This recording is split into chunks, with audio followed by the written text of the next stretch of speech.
নমস্কার, আমি টুম্পা। দিনহাটা এক অন্তঃসত্ত্বা মায়ের পেটে লাথি মারে তৃণমূলের কিছু অসভ্য গুন্ডা নেতারা। ভাবুন দেখুন বাংলার অবস্থাটা একবার দেখুন। বাংলা নিজের মেয়েকেই চায়, মেয়ের রাজত্বকালে বাংলার আজকে এই অবস্থা। সেই অন্তঃসত্ত্বা মায়ের অপরাধ একটাই যে তার বাবা মা বিজেপি করে, বিজেপির সঙ্গে যুক্ত।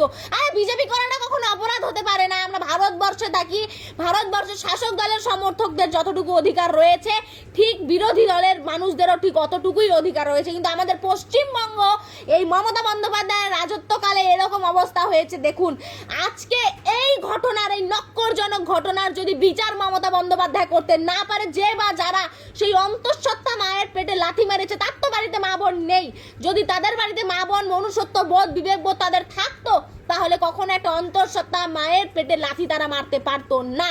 আর এর যদি নক্করজনক ঘটনাটার যদি সুষ্ঠু বিচার মমতা বন্দ্যোপাধ্যায় করতে না পারে, অবিলম্বে মমতা বন্দ্যোপাধ্যায়ের পদত্যাগ করা উচিত। তার কোনো যোগ্যতাই নেই মুখ্যমন্ত্রী হওয়ার, বিন্দু মাত্র যোগ্যতা মমতা বন্দ্যোপাধ্যায় নেই। এই ঘটনাটার যদি কোনো বিচার মমতা বন্দ্যোপাধ্যায় করতে না পারে, আমাদের পশ্চিমবঙ্গ এমন একটা রাজ্যে পরিণত হয়েছে এই মমতা বন্দ্যোপাধ্যায়ের রাজত্বকালে, যখন কোনো একটা অন্যায় অপরাধ হয় না তখন তার কোনো বিচার হয় না বলে একটার পর একটা এরকমই অন্যায় অপরাধ হতেই থাকে এই বাংলার বুকে। তার কয়েকটা নমুনা আমি আপনাকে বলে দিই।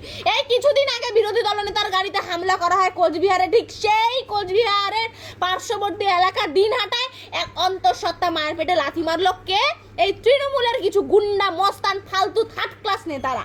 ঠিক ওই রকমই যখন আমাদের বাংলায় একটা রেপ হয়, দেখবেন সেই রেপ যে করেছে সেই ধর্ষকের কোনো শাস্তি হয় না বলে তারপরে এক দুইটা ঘটনা এরকম আবারও শোনা যায়। এই হচ্ছে আমাদের পশ্চিমবঙ্গ, যেখানে একটা অপরাধ হলে পরে তার পর আরও এরকম এক দুটো অপরাধ হয়। তার কারণ মমতা বন্দ্যোপাধ্যায়ের বিচার ঠিক নেই। মমতা বন্দ্যোপাধ্যায় তার রাজ্য ঠিক করে চালাতে পারছে না। এই মমতা বন্দ্যোপাধ্যায়ের কোনো যোগ্যতাই নেই। মুখ্যমন্ত্রী হয়ে একটা রাজ্য পরিচালনা করার যে যোগ্যতা সেটা মমতা বন্দ্যোপাধ্যায়ের নেই। এতদিনে তো কোনো কিছুর মমতা বন্দ্যোপাধ্যায় বিচার করতে পারেনি। এবারে একজন মহিলা হয়ে, উনি একজন মহিলা মুখ্যমন্ত্রী হয়ে যদি এই নক্করজনক ঘটনাটার বিচার করতে না পারে, অবিলম্বে মমতা বন্দ্যোপাধ্যায়ের পদত্যাগ করা উচিত। একজন অন্তঃসত্ত্বা মায়ের পেটে লাথি মেরেছে তার দলের দুষ্কৃতীরা, তার দলের নেতারা, এর বিচার মমতা বন্দ্যোপাধ্যায়কে করতেই হবে। আর যদি করতে না পারে অবিলম্বে তার পদত্যাগ করা উচিত।